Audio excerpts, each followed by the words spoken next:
Did you have a good night, Captain Cross?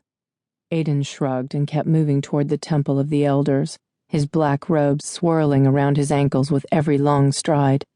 Same as usual.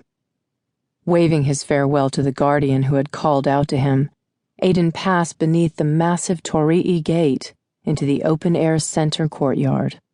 As his bare feet carried him silently across the cool stone floor, a gentle breeze ruffled his hair and teased his senses with its fragrance. Energized as he was, he could have remained in the field and fought longer, but the elders forbade it. For an age now, they had insisted that every guardian return to the temple complex at regular intervals. They claimed it was to give them time to rest, but Aidan knew this wasn't the entire reason. Guardians needed very little downtime. The archway behind him was the true purpose of the order to return. Huge and colored a shocking red, it was so imposing that it forced every guardian to stare and read the warning engraved in the ancient language.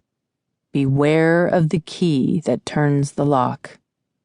Due to lack of proof, he had begun to doubt the existence of the key. Perhaps the legend was merely a tool to inspire fear, to urge the guardians forward, to keep them on their toes and prevent them from becoming lax in their duties. "Hi, Captain." He turned his head at the soft purr and met the dark eyes of Morgan, one of the playful guardians whose job it was to fill in dreams of surfing on the beach or weddings, among countless other joyous activities. Slowing, he altered his course to meet her where she peeked out from behind a fluted column of alabaster stone. "What you doing?" he asked, his mouth curved in an indulgent smile. "The elders are looking for us." "Oh?" His eyebrows rose. It was rarely a good thing to be summoned.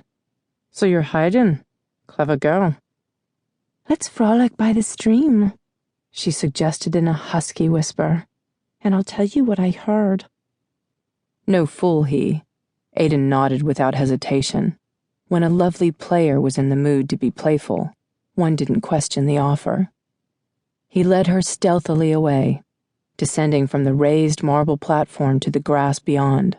Steadying Morgan down the sloping path to the heated stream below, Aidan took a moment to enjoy the pristine beauty of the new day and the panoramic vista of rolling green hills, bubbling streams, and raging waterfalls.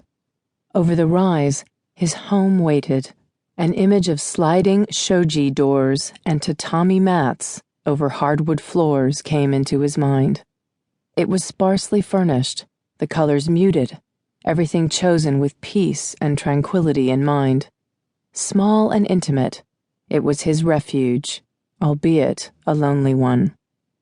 With a careless wave of his hand, he silenced the water so that a breathless hush weighted the air. He had no wish to strain his hearing or shout to be heard. Discarding the robes of their respective stations, his black to display his elevated rank, hers multicolored in honor of her frivolity, they sank naked into the steaming water. Resting against a small shelf of rock, Aidan closed his eyes and tugged his companion closer. "It's unusually quiet today," he murmured. "Because of Dylan." Morgan curled into his side, her small breasts a delicious pressure against his skin. "He claimed to have found the key." The news didn't affect Aidan in any way. Every few centuries a guardian fell prey to their desire to live the legend. It was nothing new, although the elders took every mistaken discovery seriously. "Which clue did he miss?" he asked, knowing that he personally would never miss one. Occasionally dreamers would show some signs, but never all of them. If they had, he would kill them without question. "His dreamer couldn't actually see his features, as Dylan thought. Turns out, the dreamer's fantasy of how Dylan looked just happened to be very close in appearance to reality." Ah. The most common error, and one that was made more and more frequently. Dreamers didn't have the ability to see into the twilight, so they couldn't discern the true features of the guardians who spent time with them. Only the mythical key could see them as they were. But the other